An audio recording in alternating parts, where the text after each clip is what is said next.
Welcome to this month's GIACE seminar. We're just admitting some people, so just to extend a warm welcome to everybody who's joining us. Our topic today, the fantastically named Corruption in Paradise, Real Estate Money Laundering in Emerging Markets.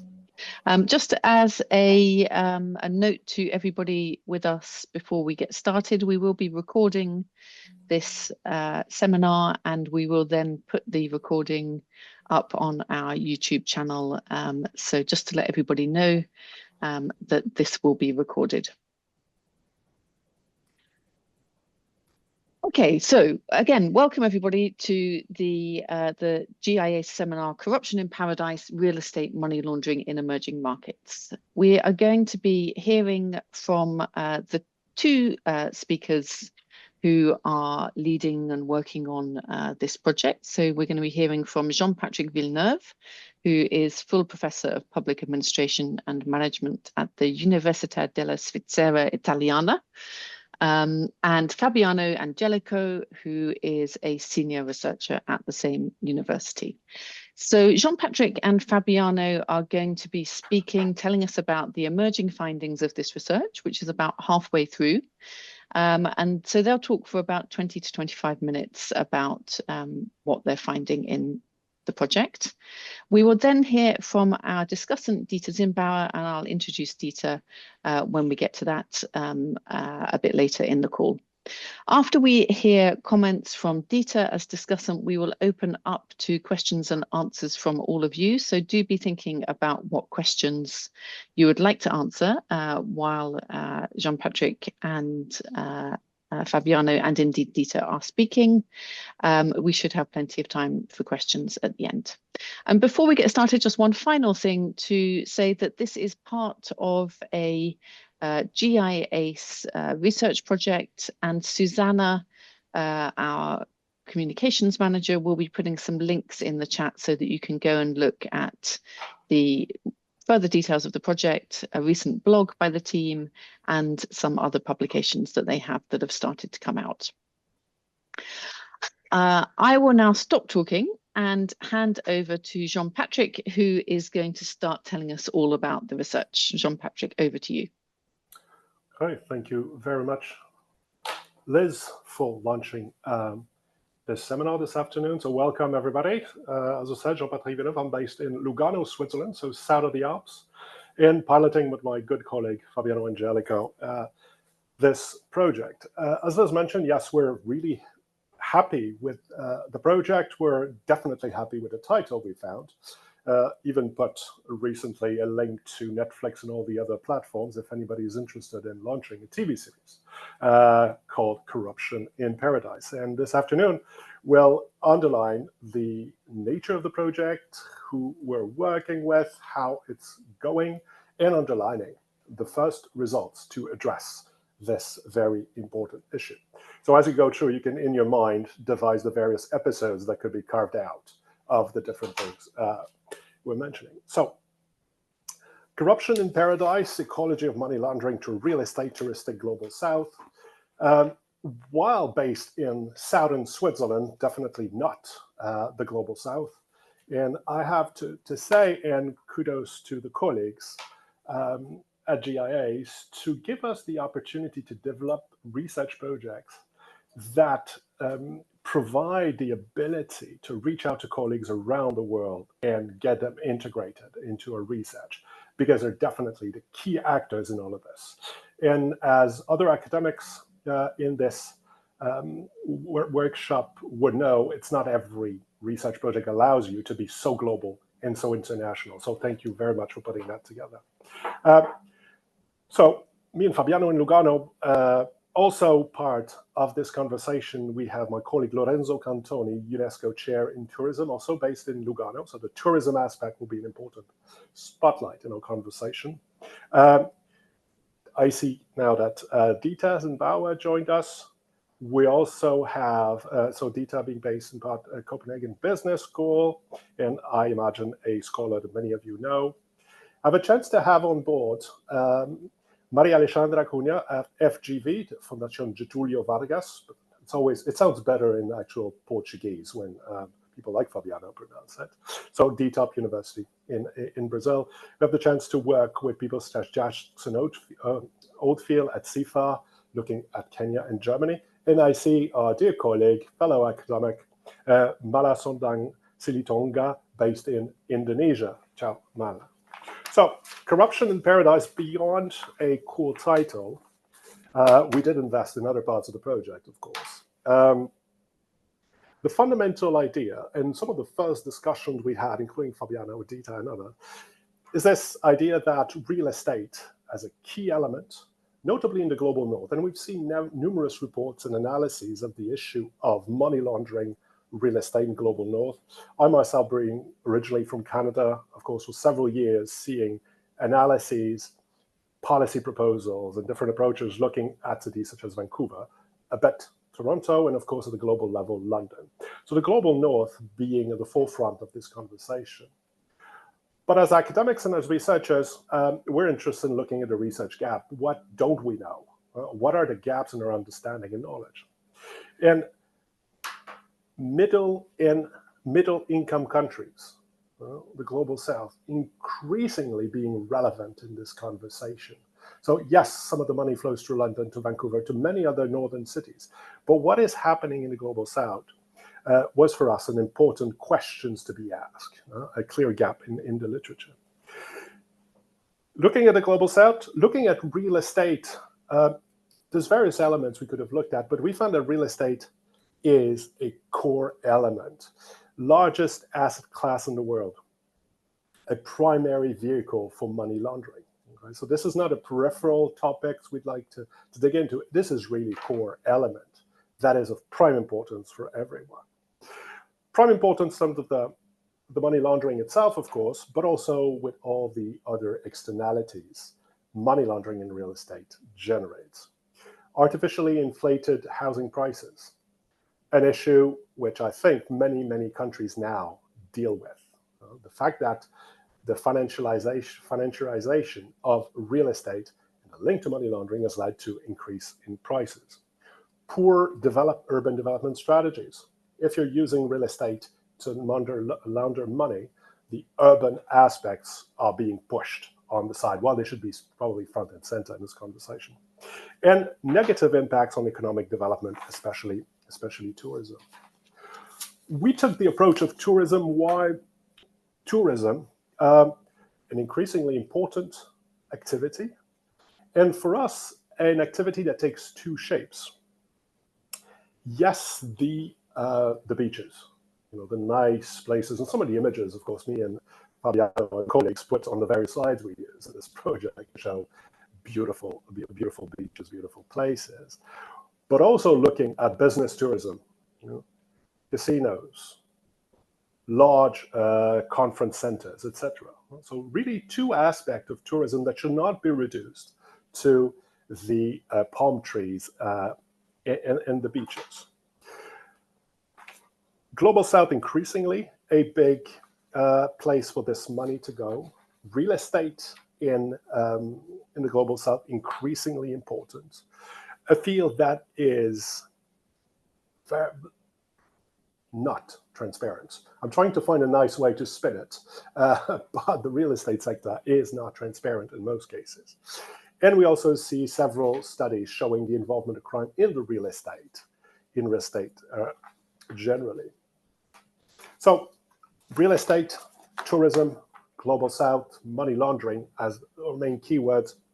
What do we want to look at? We're interested in identifying risk, acting upon the risk, as in the spirit of the GIAs also. And we get always these conversations of looking at issues, but also finding solutions. So I think the solution-oriented element is of key importance. So actionable knowledge in all of this.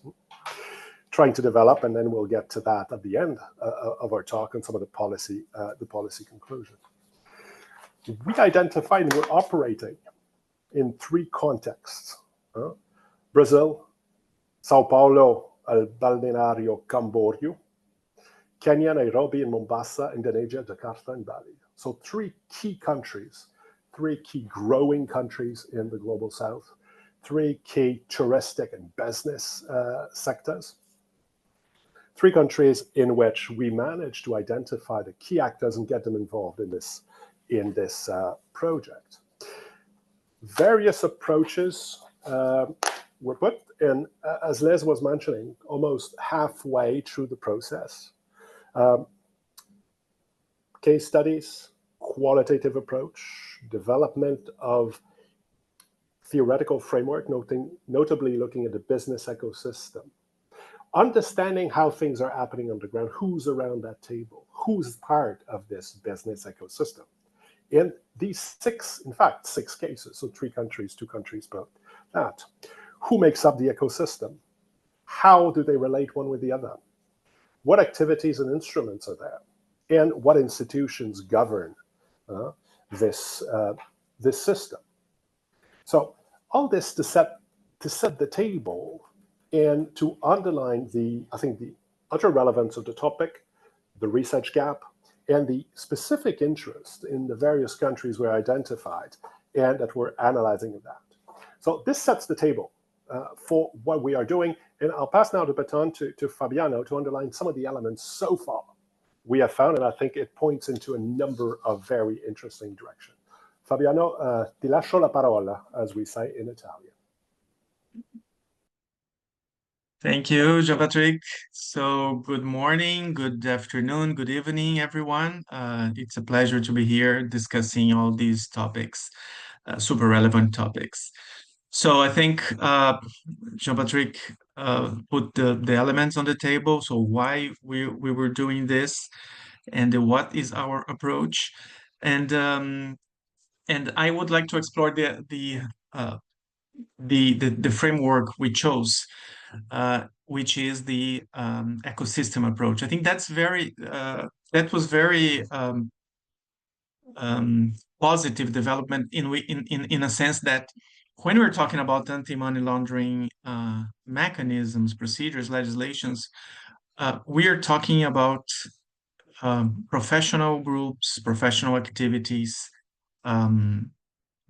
professions and sectors, industries that they have an obligation to report things. So we're talking about private sector actors who have a key role in the anti-money laundering ecosystem.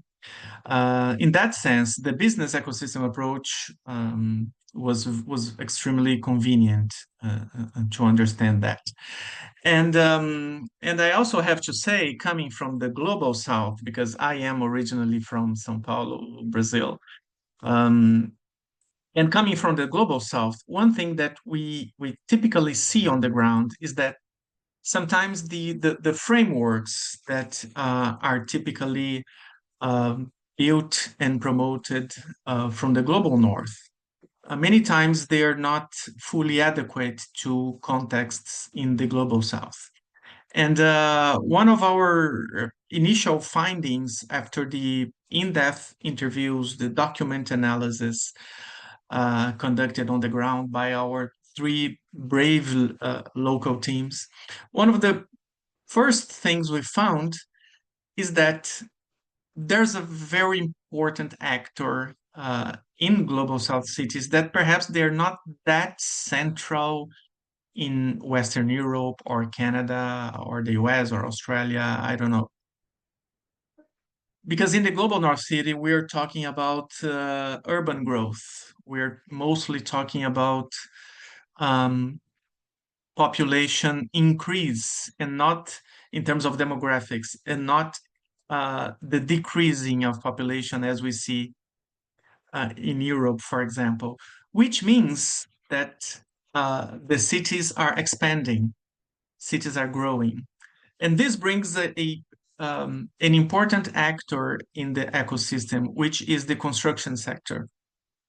So we learned that in the real estate professional jargon, they separate what they call the first market, which refers to construction sector, I mean, properties being built, being developed, from what they call the second market. Second market referred to transactions involving properties already built.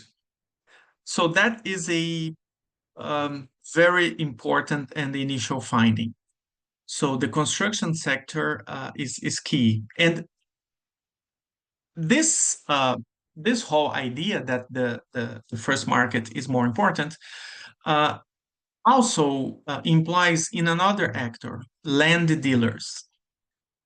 So people who will find empty land, land that are in the outskirts of cities, that could be used for new developments. So we have another actor there. And in this very same context, we have another key actor now on the public sector side, which is the local governments, the local politicians, the subnational politicians, because typically the urban land use regulation is an attribution of the cities, municipalities, or provinces. Not even in more centralized countries, you have the role of this local government. So these are one of, this was perhaps the first and the most interesting finding on the ground. And it relates to both settings that we are studying. So as Jean-Patrick mentioned, we are looking at 6 cities/regions. 3 of them are major cities and 3 of them are coastal cities, touristic cities in the sense of the leisure tourism, beaches and palm trees and everything. And how are these connected to this business tourism on one side and leisure tourism on the other side? It's the investment. So we see large amounts of investment in new developments, and then we see this in the both categories of cities. So for coastal cities, we see resorts and hotels. For major centers, we see commercial buildings, office buildings, business towers.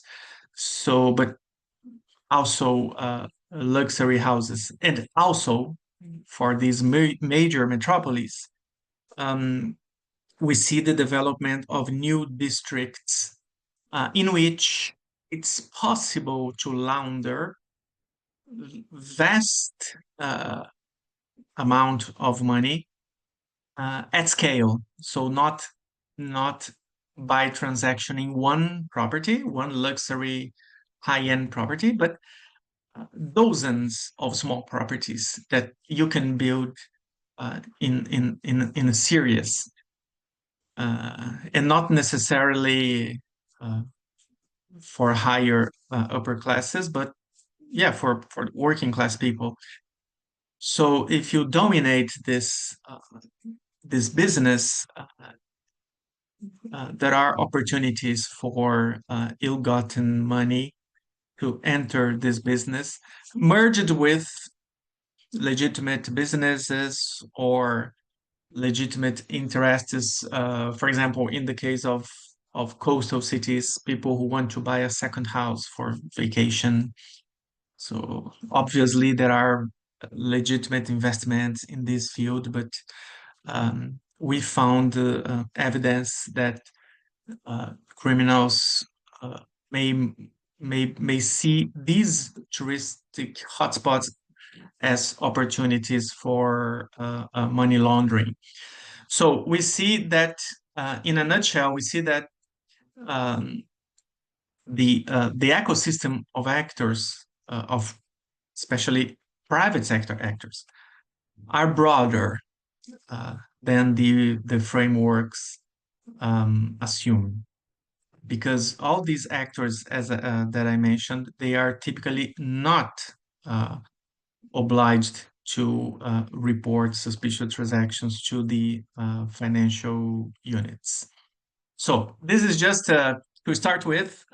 We have other elements to discuss, but I think this is the first elements that we wanted to share with you and to bring to the table. Thanks very much, John Patrick and Fabiano. So delighted to also have Dieter Zimbauer with us.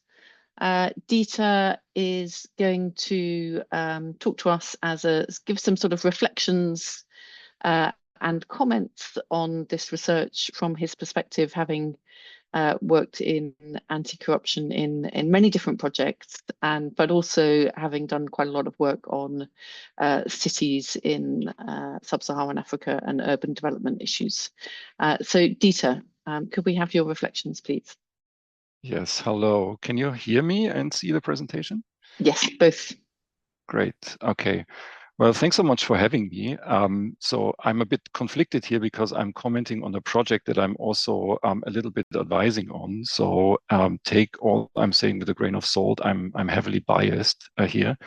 But it's been real fun to be part of this project. It's been super inspiring for several reasons. And I think I'll just take my 10 minutes or so to just really try to reaffirm some of the things that have been said already and maybe kind of provide a bit of a different perspective on some of the issues, more from the kind of the urban side of things.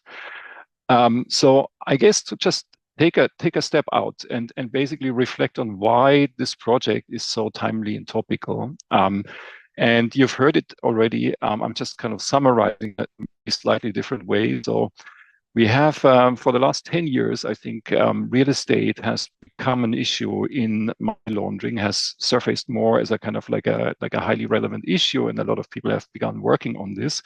I think what this project really adds is the angle with the global south, and then also this tourism angle. So in that triangle, topical triangle, I think it's making a really a great contribution, both empirically as well as conceptually, and then of course, hopefully, and is already basically showing in its early science in the policy world with actionable evidence that is really highly policy relevant and can be converted into policies, hopefully later on. So just kind of like a step out into why real estate in money laundering matters. And I think it's just certain attributes to real estate that really goodness, I'm just jumping around, sorry, that really prime it for a asset class for money laundering. So first of all, there's huge pricing opacity in real estate markets. A lot of properties, a lot of real estate objects have very idiosyncratic valuations. It's very hard to pin down an exact, like a fair value of properties. Transactions volumes are often quite thin for specific types of properties. So there's a huge level of price opacity, which of course plays into the hands of money launderers that play with different valuations, different pricings to use this for their laundering purposes. There's also this interesting attribute of like what I call here wholesale scale and retail scalability. So on the one hand, you can deal with objects that the value of which goes into the millions. So they are in themselves quite high value items. And if you deal with those, you can launder quite considerable amounts of money already. But you can bring it down and turn it into special purpose investments and kind of share based vehicles. So you can make it open to also bring in smaller amounts of money. And at the same time, you can also flexibly scale it up. And as Fabiano talked about, think about major developments that are producing new housing, that are occupying large swaths of land. So you're putting in place a development that is like a multiple of the value of the individual house, the individual property being built. So it offers even like a bigger envelope for money laundering. And then this asset class also offers a opportunity for continuous laundering, right? So you can rent out these properties and again play with rent levels and the opacity in rental markets to price it that you can bring black money into the game quite easily, like the same renovations or new constructions on land acquired. So again, the valuation game can be played in very strategic ways. And you also have this attribute of adjacent high value purchases. So if you acquire like a high-end real estate object, You can equip it quite credibly with expensive art, expensive interiors, so more opportunities to launder money and build a kind of credible profile of like a high-end lifestyle around the real estate that has been acquired. And the added bonus is what's also been recognized in the literature and empirically, that it confers a level of status and recognition that is hard to achieve with other objects. So it's comparable to owning a luxury yacht. So it confers a special kind of added bonus of status and recognition. So this is why real estate in money laundering, I think, is a very interesting, has very interesting dynamics and attributes. The tourism angle then puts some of those attributes into onto steroids, you could say. So when it comes to tourism developments in new tourism hotspots, the speculative land development or real estate development goes into overdrive, and you see even more fluctuating valuations. Holiday rentals also come with the seasonal fluctuation, so they're even harder to price. And then you also have this, and I think this is a question mark, this is an idea that came up along the research. There could be a opportunity for kind of like a retail type of money laundering in form of the vehicle of timeshares on holiday properties. And our colleagues in Indonesia presented to us this case recently in Bali of a Russian village, so a development that is controlled by Russian interests and that offers opportunities to buy different scales of luxury development, different types of properties. So there's a lot of flexibility that comes with tourism. There's a lot of additional volatility in pricing and additional opportunities for money laundering. So that's the tourism angle. And then the global south angle, and I want to emphasize one aspect here that comes mainly from the urban practitioners literature. And this is about and this also speaks to this ecosystem approach that Fabiano mentioned before. So to look at this in a kind of money laundering real estate in a very contextualized ecosystem type of way. So in the global south, we have a very high level of informality when it comes to urban development. And when you think about urban informality, you probably think about something like this. But I would invite you to rather think about something that looks like this. So urban scholars, urban practitioners have long talked about a type of elite informality in global south primary and tourist cities. So there is a type of speculative elite informality that you basically develop new properties, new land, bring it into the urban realm. And the motto really is to speculate now, break zoning codes, bribe your way into permissions and regularize those developments later on. So there are estimates, for example, that in Delhi, as an example, almost all buildings violate building codes, the formal building codes in place. And Ananya Roy is like one of the top urban scholars in that area, and she basically frames informality in cities as something that exists at the very heart of the state and is integral part of the territorial practices of state power in cities and how power is dispersed and how rents are being generated and collected. And I think it's very important to keep that setting of like high levels of informality in mind. And it really also speaks into this development storyline. Slums, like so the lower end type of informality are seen as a nuisance.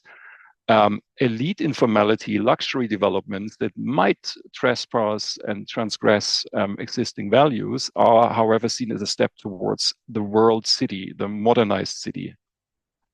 So this is the context that the ecosystems we're talking about are unfolding. There is a kind of a highly informal context of doing things. And I think this is also what we need to grapple with when it comes to real estate money laundering in the global south.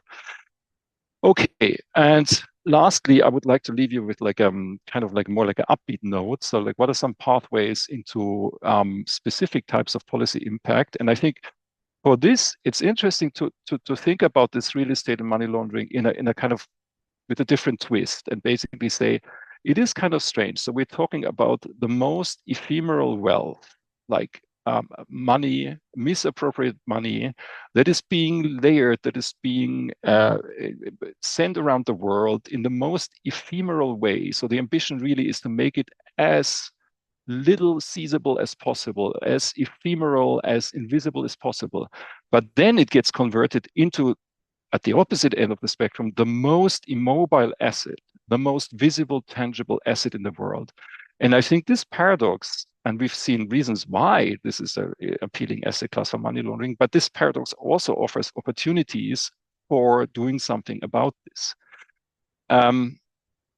So there is a kind of, when you think about trying to confiscate or impound assets that are like dubious, that are kind of under suspicion of money laundering, this is easier to do, at least in theory, than chasing artwork that is stored at some extraterritorial area outside an airport, and it could be moved at a kind of within like an hour, if there is some kind of impeding law enforcement action on the horizon. So with property, this is not the case. Property is solid, it's there, and you can like really plan on your enforcement in a kind of very different timescale way. And as has been mentioned before by Jean-Patrick, it's not a victimless crime. So like anything related to real estate and property is very tangible, right? Like we have empirical evidence it's related to the housing crisis. It's related to overdevelopment. It's related to hijacking and misusing public spaces and conquering them for private purposes. There are examples of all these issues, and this touches directly on the local community. So there is a potential to build broader coalitions, and the kind of the victimlessness of crimes that we sometimes bemoan when we talk about corruption, we all believe is actually not there, but it's sometimes hard to communicate. It's very much in your face, and it's very tangible when it comes to real estate misappropriated for money laundering in urban spaces. And this brings me to this interesting last example here. Like, I'm not sure if any of the Italophile colleagues in the round like recognize this. This is a building that was confiscated in Italy from money launderers that worked for a mafia family, and it's been socially repurposed into a gym. And I think this whole idea, and this is what like property, real estate lends itself better than any other asset class to, is this kind of idea of like, can we somehow repurpose confiscated assets for like a community benefit, and again enhance the buy-in of the community for this type of project, for this type of law enforcement. There's a report just out last month about social reuse provisions when it comes to asset recovery. It's very interesting. It goes to a lot of country examples, including the one that I showed you from Italy. And I think also in our context, this is a very interesting example. So I'm sorry, these were like 3 or 4 very disparate comments. I hope it's a little bit useful. I just thought I would provide a bit of a different twist on the conversation. Thanks. Thanks very much, Dieter. As always, really fascinating insights. So what a great piece of research we have here. Thank you to all of our speakers. We've talked about this being an area where we've got a different and wider set of actors, perhaps, compared to using property for money laundering in the global north. We've got many different types of negative impact for development, different types of victims, and some really interesting potential policy entry opportunities, perhaps, in terms of confiscating and repurposing assets. So lots to talk about. Please do either raise your hand if you'd like to ask a question or type your question in the chat. And we have a couple of comments already in the chat. So, Basia, you've got a couple of questions and a comment. Would you like to come on screen and ask a question from our speakers? Basir Rayet.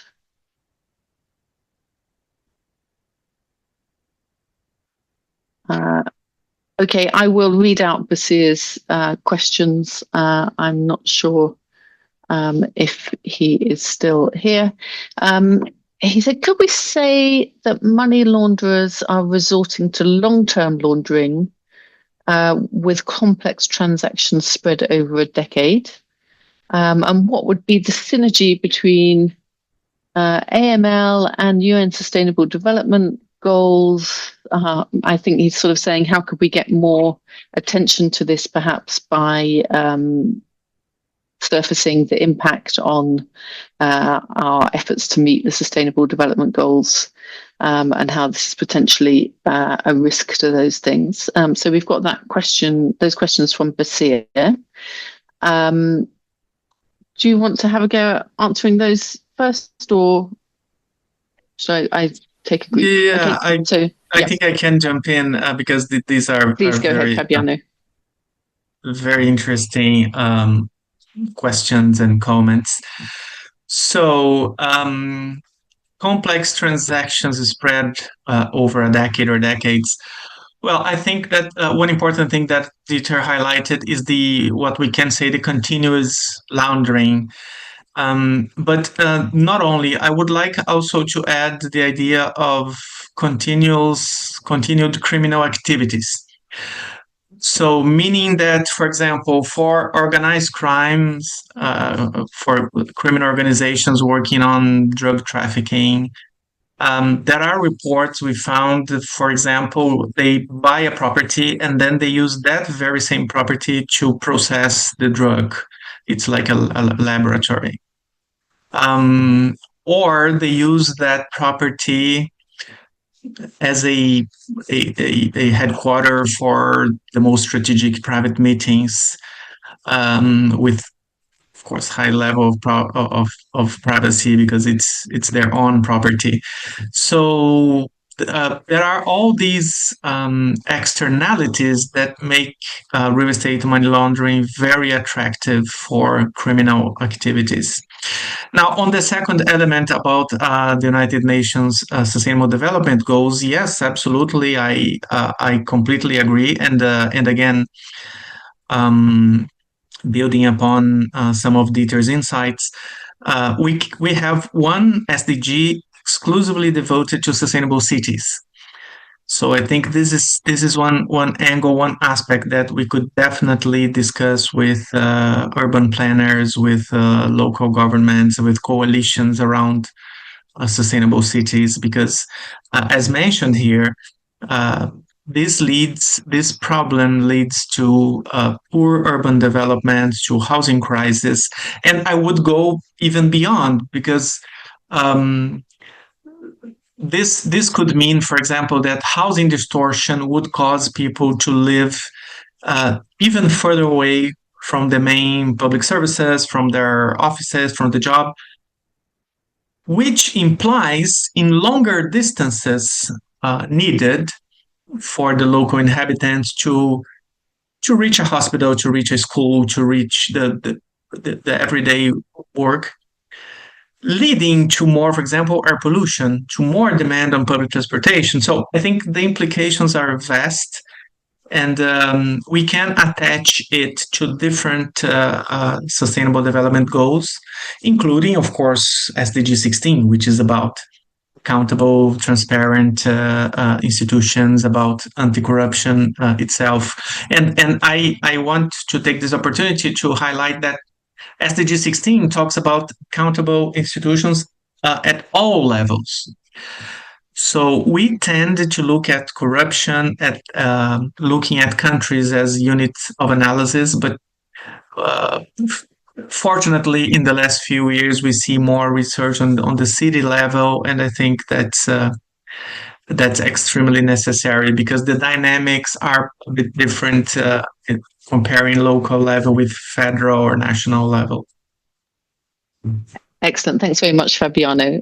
We've got a few questions now that are popping up in the chat. Again, I'd like to give people an opportunity to ask them themselves if they'd like to. So, Karok, I don't know if you'd like to ask your question face-to-face. An opportunity here if you would like to. Yes. Hi, everybody. Hi, Carol. Go ahead. I was wondering about looking at the occupancy rate of hotels. I'm particularly interested in hotels because it starts with the white marble effect and it goes to continuous laundering. And normally these hotels tend to boost their occupancy rate to above 90% on a continuous rate. So we're talking about hundreds of thousands being laundered on a daily basis. And the second thing is the reason I'm asking about internal laundering versus money going outside. Where should the policy be aimed at? Internal control or because the purpose ultimately, I believe, sometimes is to launder outside. So where should the policy what should the policy aim for? And you're talking about the whole effect of tourism support. You're talking about many other impacts that such corruption will have. But more importantly, it does devastate tourism industry as a whole in a country. And that's something, it's a huge sector that many, for some reason, it happens and many countries can take advantage of that sector. Thank you. Thanks very much, Carol. And before we go back, I'm going to suggest we take a couple more questions. So we've got a few things out there, and then I'll come back to each of the speakers and you can answer those most appropriate to you. So we'll go next to Lena. Lena, would you like to ask your questions on screen? Hi. Sorry, I cannot put the camera. But yeah, I mean, I can go through them. If it's okay. As I mentioned, the first comment, I'm not sure if you talked about it because I joined a bit late into the conversation. But I wanted to see, how do like short-term platforms, you can like Airbnb or like sometimes even Booking, because you can actually rent through there as well. All digital platforms that we have right now. How do they like complicate all the AML supervision in like jurisdictions like with high tourism, dependency. Also, what's the ethical point and what would be like the ethical line at the end of the day in economies that they depend, and I'm gonna, as I put it there, like dirty money somehow, invested in tangible assets, the resorts, the hotels, as you were mentioning before. When at the end of the day, they're generating economic growth, they're generating, jobs, they're providing, they're bringing communities together at some point. And my last question would be, now we also have climate change, into the whole mix. We all also talk about, and it's been listening a lot with the ESGs, especially, like all this disaster recovering fund, when we have hurricanes, all the typhoons and everything. How can all of this at the end of the day create new opportunity for laundering, under the pretext of, we're being resilient, we're doing reconstruction projects, we're bringing the community back together. So yeah, those three. Thank you. Thanks, Lena. Excellent questions. And let's also go to Mike. Mike, would you like to ask your question? Go ahead. Sure, thank you. It's really excellent presentations. So I just want to say thanks for that. And this might be a difficult question, given that we're looking at some quite different kind of country contexts. But speaking broadly, where would you start with closing these gaps? Is this about improving the transparency of property development and ownership and property ownership? Is it about professional oversight, or should we move straight through to enforcement recovery, knowing, in the knowledge that each of those kind of builds on one another? You talked a lot about this being a real ecosystem with some very kind of informal relationships and I suppose arrangements of power, which probably makes it quite difficult to identify an entry point as a policymaker. Thank you. Excellent. Thanks very much, Mike. So what I suggest we do is we'll go Jean-Patrick, Fabiano, Dieter, and you can answer the questions that you feel are a best fit for you. We might still then have time for more questions. So please, if other people have other burning questions or things that are popping up, feel free again to put those in the chat or to raise your hand afterwards. But let's now go to Jean-Patrick. Great. Thank you very much, guys, for a very interesting question. So I'll rebound on 2-3 things, and then I'll let my colleagues add to that or fill in the gaps and the other questions I haven't addressed. The negative impact this can have on the tourism sector itself, to me, is quite important. As the example Fabiano gave and the colleagues in Bali underlined, the fact that you have great economic development, that there's new hotels and all of this, but most people know there is a link to money laundering. There is a link to organized crime. There is a link to all kinds of things. And this, while it might boost the offer on the ground, it also gives a very bad image to that location, which in turn might lead to tourists trying to avoid it at all costs. And we saw also a number of cases like this in southern Cambodia, with all areas and resorts being bought one after the other by problematic actors. As a tourist with money to spend in a competitive global touristic market, do you want to go there or not? So there might be a point where this becomes completely counterproductive for the whole local operation. There was a comment, Lina, on short-term platforms. It's a nice way of laundering money. One of the approaches being to price some of these elements, some of the rentals, at outrageous prices. But that's the price. So you can actually pay to rent a nice flat for a long weekend at £50,000. And the money has been going around, and it's all, that's okay. How do you? So you can use these platforms in all kinds of ways. And of course, there's the more policed platforms, and there's other platforms. I don't know what the official rules a booking would have, but there's numerous other less known, more local platforms that have even more leeway in offering opportunities at that. And Mike, where do we start? That's always the thinking, huh? How can we have as much impact? I think at this point, and Coach Fabiano in detail will have tons of compliments on this, but to me, it's the fact out of the project that this is much broader than we initially imagined. I think it is broader for the colleagues in the various contexts, broader than the local partners imagine. And a lot of the tools and mechanisms we have are fit for purpose in other contexts. They're great to tackle a real estate professional in London and in Vancouver, but you don't have in Vancouver, it's somebody building a new city, building dozens of large buildings. You don't see these sort of massive to scale things where you start from freeing up the land all the way to selling the high-end luxury dynamics Dieter talked about, or the more low-end aspect. So I think the panorama is a lot bigger than this. And taking into account all these actors and having fit-for-purpose policies, yes, laws, yes, but implementation. Okay, we tend to have perfect laws that are not implemented. Implementation and then action. Yes, it is a big challenge, but I think as we develop more knowledge on the ground, these various aspects, it will be much more easy to be able to come in and have a direct impact on the various actors. I mentioned the Netflix series, the list of actors would be much longer than that. So I'll let the floor to my two colleagues. Excellent, great. And yes, that's what we like at GIACE. We're building the evidence, and then next comes the policy design. Fabiano.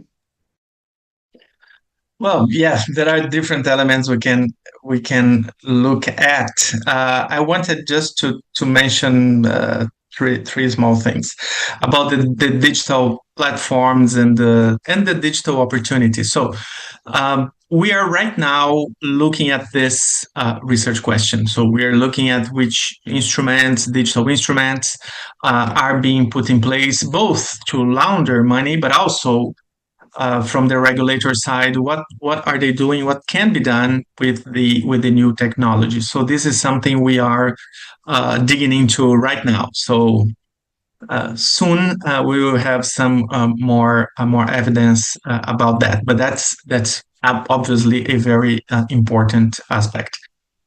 Lina mentioned about the ethical point of view. I think one thing that a few urban scholars and practitioners they mention. And I think that Dieter briefly passed upon is about the what Dieter mentioned as the paradox. I'm talking about the financialization. So in São Paulo, there is a well-known scholar who used to be the UN rapporteur on housing, and she always brings this sentence that we have cities for rent seeking and cities for living. So I mean, during the pandemic, we were told to stay home, right? So. But if we don't have an appropriate housing, so how do we do that? So that's that we can frame that like a fundamental human right. But how can we frame that from a fundamental human right perspective when we have all this financialization, all this innovative closed-end funds, all these complex legal arrangements, owning properties, and artificially inflating the demand side and then distorting. So that is I think it's something we should, as a society, start thinking about. So at what level we're considering housing as a commodity or as a place to live. If I understand correctly, the first or second colleague who jumped in, he was talking about internal or outside money laundering. So we selected middle income countries in the global south precisely because of that. I mean, Nairobi being the most the most chosen commercial hub in Eastern Africa, the most dynamic urban center in the whole Eastern Africa. Actually, according to a World Economic Forum, it's the most dynamic, according to their indicators, in sub-Saharan Africa. So, meaning that it attracts investment, it attracts money. So yes, it can bring money from other countries and neighboring countries. And one aspect that is very important that we found in the literature is that we have this geographical aspect, meaning that the Italian mafia would probably prefer to launder money via real estate in Europe, in Southern Europe. So the organizations in Brazil would prefer to launder money in Brazil. So for a variety of reasons that we already mentioned here, because it's also about status, social recognition, it's about knowing the context, it's about knowing the enablers. So you will prefer places you are familiar with. So yes, we have these, and this brings another challenge that yes, we need to have some probably coordination between countries, but typically, and I would like to insist on that, a coordination between national level anti-money laundering frameworks and local level, city level governance. Thanks very much, Fabiano. Dieter. Yeah, thank you. These are really good questions, and I think we need to really take notes for the research going forward. Of some of them are super interesting. Maybe just a couple of comments. So on the platform issue, yes, absolutely. There are different ways of misusing those platforms for money laundering. I think there's also like a set of cases on the dark web where money launderers are looking for ghost hosts that basically they can book and then transfer money for bookings, but never actually stay at those places. And then the hosts that are in on the game are transferring part of the money back through like dark channels to the money launderer. And there's a market for that.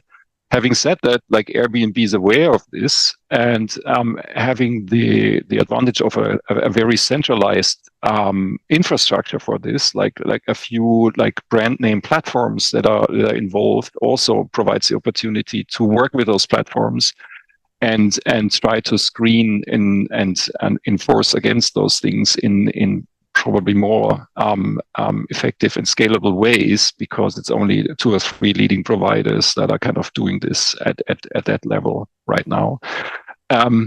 One element also on the tourism side. So we found an interesting example of a broker in Indonesia that is promoting homes for foreign buyers, holiday homes. And actually, the main sales pitch was to do so with integrity, so that this broker is acting with integrity, is high on compliance with all applicable regulations, and basically using this as a sales advantage, as a promotional advantage, because no one wants to buy into property that then might end up in a legal gray zone because there's dirty money mixed into the same development, etc. So there's an interesting additional constituency for clean real estate development, and also for brokers that want to kind of cater to that market. And then maybe also coming back to on the policy solution side. So I think this ecosystem approach is particularly interesting because we find that in different countries, the context of the stakeholders involved is very different. In Kenya, it's lawyers and not notaries that are kind of playing a major role as a common law country, in a common law country framework when it comes to those real estate transactions. We know from the US that the driving force behind a lot of transparency, bringing beneficial ownership transparency into the market, is title insurers that have been required to ascertain the identity of the beneficial owners. So there's interesting different stakeholders that can be incentivized to contribute to more transparency and integrity in that game. So again, a lot of kind of emphasis on this ecosystem approach and really figuring out who are the stakeholders that one should work with at the local level. That's great, very interesting. We are pretty short of time now. We did have a couple more questions in the chat. I think we probably haven't got time to really do them justice, but some really interesting things I'd like to just sort of point out. Oliver's asking about, do we have any way of measuring the scale of the problem? That classic important but tricky question around measurement. We've got some questions from Justin Snyder around is there anything similar to the geographic targeting orders that have been used in the US, and also some questions around community impact of property tax increases, and we've also got Basir asking again about franchisees of global hotel chains. In our sort of remaining 1-2 minutes, I don't know if we've got any very quick responses from any of the speakers. If you do, just raise your hand now, but it would have to be a very quick response. If not, we can leave those and assume that they will be integrated into the continuing research which is going on. Yeah, absolutely. These are great questions that opens up tons of elements. Thank you, guys. We'll keep them on board as we move forward with the project, gather more data, and identify clear policy solutions for the tree context and overall for the overall GIA's mechanism. Thank you very much. That's great. I would encourage everyone to sign up to the GIA's newsletter, where you can find out all about the details of the upcoming seminars, but also all of the publications that are coming out from this project and all of the other fantastic projects in the GIA's program. The next seminar will be on December the 11th. In the same time slot, and that's going to be looking at the role of consultants in state capture. It's going to be a roundtable with several great speakers. Thank you very much to our great audience, but especially to the excellent presenters, Jean-Patrick, Fabiano, and Dieter. A really great session today. Thank you. Thank you very much. Thank you, everyone. Bye. Grazie. Merci. Thank you.